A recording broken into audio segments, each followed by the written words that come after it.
माँ, पानी P low माँ। बेटा, ये पानी तो बहुत गर्म हो रहा है। इतनी गर्मी में ऐसा पानी मेरे हलक से नहीं उतर रहा। दीदी, आप माँ का ध्यान रखना, मैं अभी कहीं से ठंडा पानी लेकर आती हूँ। अपनी माँ के लिए ठंडा पानी लेने के लिए मानसी भागी भागी किरण देवी के घर जाती है। मालकिन, गर्मी की वजह से मेरी माँ की तबीयत बहुत ज्यादा खराब है। उन्हें ठंडा पानी पीना है। भगवान के लिए मुझे थोड़ा ठंडा पानी दे दीजिए। मेरे घर में जो फ्रिज है वो मेरे और मेरे परिवार के लिए है, ना कि तुम गांव वालों की प्यास बुझाने के लिए। मालकिन, थोड़ा रहम कीजिए। अगर मेरी माँ को ठंडा पानी नहीं मिला तो गर्मी में खांस खांस कर मर जाएंगी। आप जो कहेंगी मैं वही करूंगी। मैं जो बोलूंगी वो तू करेगी? चल ठीक है, हमारी गाय भैंसों ने तबेले में गोबर करके उसे काफी गंदा कर दिया है, तो जल्दी से जाकर पहले तू तबेला साफ कर दे, उसके बाद इस घर की सारी सफाई अच्छे से कर देना, फिर मैं तुझे जरूर ठंडा पानी दूंगी।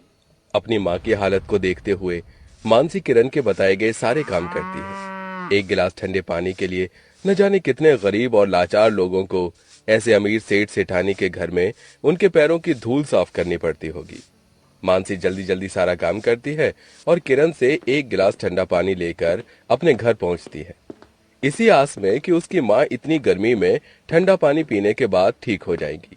लेकिन मानसी जैसे ही अपने घर पहुंचती है, कब का उसे और उसकी चारों बहनों को छोड़कर जा चुकी है। यह सब देख मानसी के हाथ से पानी का गिलास छूट जाता है।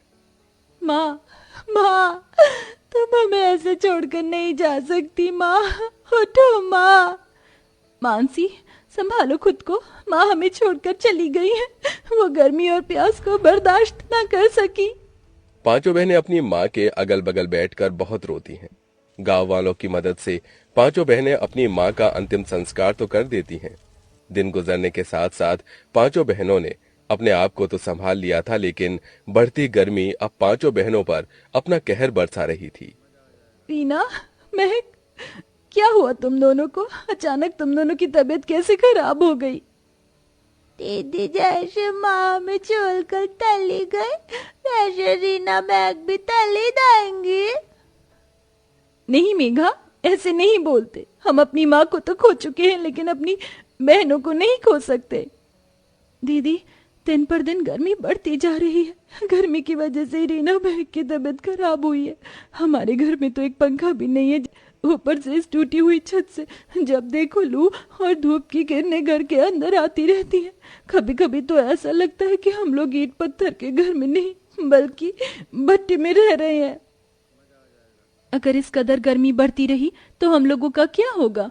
मानसी, हमें कुछ ना कुछ तो काम करना पड़ेगा। हम थोड़े बहुत पैसे जोड़कर सबसे पहले इस टूटी हुई छत को ठीक करवाएंगे और एक पंखा भी लेकर आएंगे, तभी हमें इस गर्मी से छुटकारा मिलेगा। गर्मी से छुटकारा पाने के लिए अब माधवी और मानसी दोनों बड़ी बहनें अपने गांव में लोगों के घरों में नौकरानी का काम शुरू कर देती हैं और मिलने वाले पैसे से अपने घर का गुजारा चलाती हैं। ऐसे ही कई दिन गुजर जाते हैं, लेकिन गर्मी का कहर पांचों बहनों पर बरसना बंद नहीं होता। मुझसे तो अब इस गर्मी में और चला नहीं जा रहा। मानसी, एक काम करते हैं, हम लोग इस जंगल से जाते हैं। पेड़ों की छाया में चलेंगे तो गर्मी से बच जाएंगे। गर्मी से बचने के लिए दोनों बहनें जंगल से होकर गुजरने लगती हैं कि तभी उनकी नजर एक सोने के हिरन पर पड़ती है, जो जंगल में घास खा रही होती है। उस सोने के हिरन को देखकर मानसी और माधवी दोनों चौंक जाते हैं कि तभी वो देखते हैं कि दो शिकारी उस निशाना लगाए झाड़ियों के पीछे छुपकर बैठे हैं। दीदी, ये शिकारी तो इस हिरन को मार देंगे। अब लगता है हमें ही कुछ करना होगा। माधवी मानसी पेड़ के पीछे छुपकर पत्थर के कुछ टुकड़े हिरन की तरफ फेंकती हैं, जिससे वो हिरन वहां से भागने लगती है। हिरन को भागता देख दोनों शिकारी भी उसके पीछे पीछे भागते हैं। मानसी माधवी उस हिरन को बचाने के लिए शिकारी के पीछे भागती हैं और पत्थरों से उन पर वार करने लगती हैं। भागते भागते वो दोनों शिकारी एक बड़े से गड्ढे में गिर जाते हैं, जिससे उस हिरन की जान बच जाती है। इस हिरन की जान तो बच गई, लेकिन ये सोने का हिरन आखिरकार इस जंगल में आया कैसे? कहीं ये कोई मायावी हिरन तो नहीं? मानसी के इतना बोलते ही वो सोने का हिरन एक सुंदर सी लड़की के रूप में बदल जाती है। मैं कोई मायावी हिरन नहीं, एक जादुई हिरन हूँ जो इंसानी रूप ले सकती हूँ। तुम दोनों ने इन शिकारियों से मेरी जान बचाकर मुझ पर बहुत बड़ा एहसान किया है। बताओ, मैं तुम्हारी क्या मदद कर सकती हूँ? जादुई हिरन के पूछने पर मानसी और माधवी उसे अपनी बहनों पर बीती सारी बातें बताती है। अब आगे और कुछ मत कहना, मैं तुम्हारी सारी परेशानी समझ चुकी हूँ। वो लड़की अपनी जादुई शक्ति से माधवी को एक छोटा सा बर्फ का टुकड़ा देती है। ये एक जादुई बर्फ का टुकड़ा है जो कभी नहीं पिघल सकता।